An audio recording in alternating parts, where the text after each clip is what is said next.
Hey everyone, today I want to talk to you guys about fighting with the poleaxe and specifically attacking the offside or the other side, okay? So what that means is if I'm leading with my right hand, it's attacking the other side, which basically necessitates me crossing my arms, okay? With the sword, that's pretty easy to do because the sword doesn't have any weight up here, so it's easy for me to cross my hands here, bring it back. Okay, I can, you know, like even come all the way down there. It's a lot easier to cross your hands and recover with the sword. With the poleaxe, because it's got weight up here. Okay, when you cross your hands, it's not so easy to recover, especially as you go lower. Okay, so if I'm attacking high, crossing my hands, that's an easy recovery.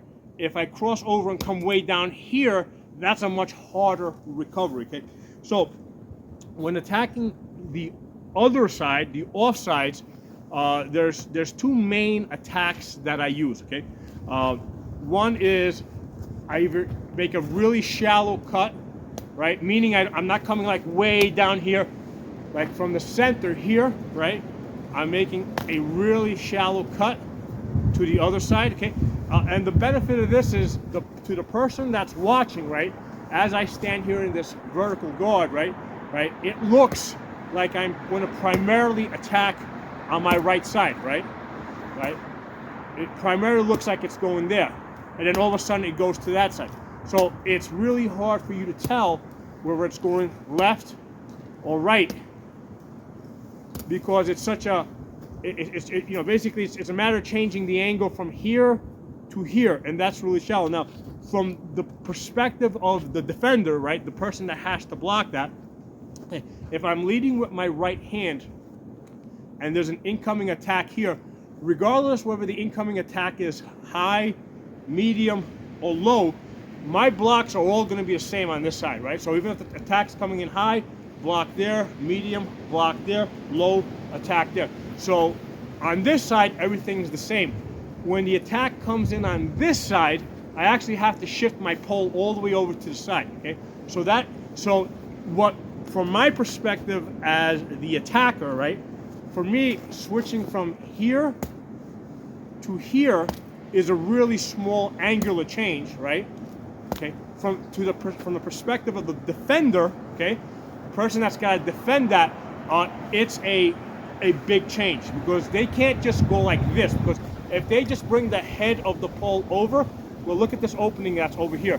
The incoming pole can still get in through here, right? And so that's why they need to actually bring the pole all the way over. The other thing is that they don't know how light or heavy your head is. So you might have somebody that has a lighter head on their pole arm, okay, who is able to attack a lot further down and quickly recover. So from the perspective of the defender, they don't know how high, medium, or low the attack is going to be on the other side, right?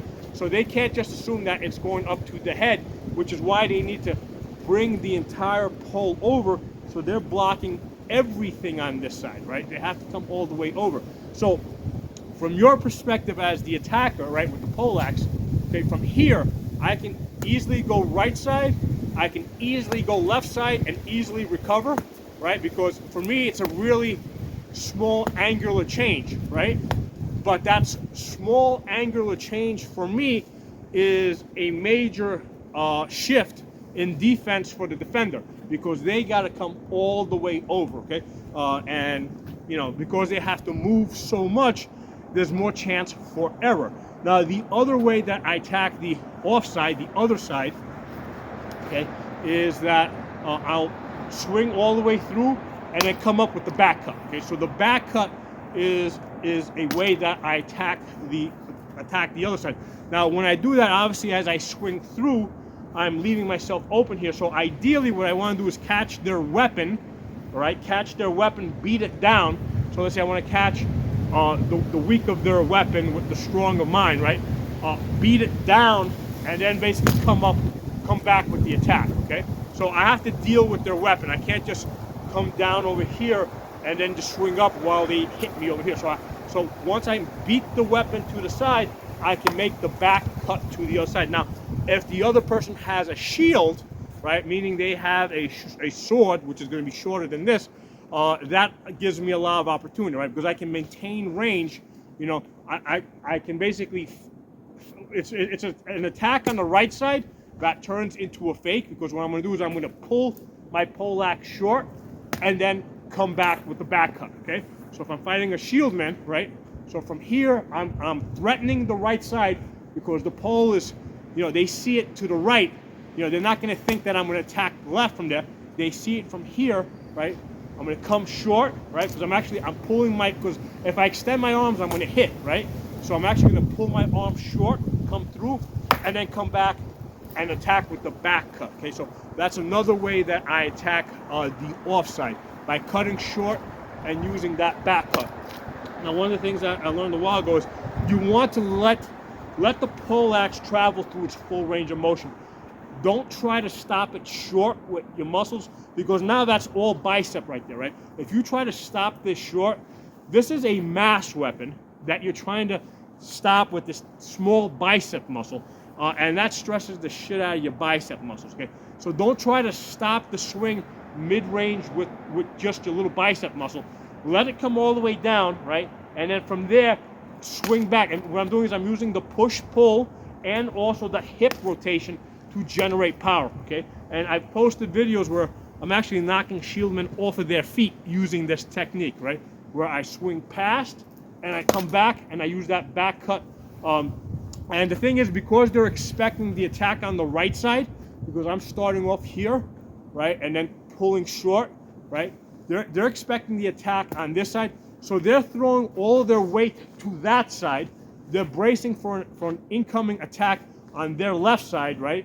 On this side. So what happens is, because they're pushing everything to that direction, when I pull through and I come back that way, they're pushing this way. The poleaxe hits them, you know, in that direction, and they usually go right over, right? Because all the weight's going that way, plus the weight of the poleaxe is pushing that way, and a lot of times without even hitting people very hard, I still knock them over, because they're bracing for an attack coming from the opposite direction. Now, one of the things that I will mix into this is a thrust, okay? So for example, like I said, from here, right, from this position here, I can attack right, or I can attack left, okay? For me, that's a really minor change. For the defender, that's a big, right? Because here they got to really come over to it to defend that. So for me, it's really a minor change. Well, you can basically mix that up even further, right? By threatening with the top spike, right? I can threaten the thrust, come up like I'm going to strike, and then bring it in. Okay, so you can mix in thrusts. Okay, thrust. Oh, I'm going to attack on the right side. Go left. Okay, and that will also work with the other way I show you guys, right? Because from here, I can bring this in like I'm threatening a thrust, right? So from here, I can threaten a thrust, or I can come in and make the back cut, okay? So for whatever reason, because they might decide to step out of range, right? So if I swing, pull it in, and I see that they step back, and I'm not going to be able to get them with the back cut, you know, I'll just follow through with the thrust, you know? So you can work thrusts into this to mix it up even further. So hope you guys enjoyed this video about attacking the other side, or the offside. There's a whole bunch of other videos in my channel about fighting with the poleaxe. You should check those out. There's a lot of interesting stuff, including some fighting videos where I'm actually fighting people with this, okay? So drop some comments below. Let me know what you think about it, and I'll talk to you all soon.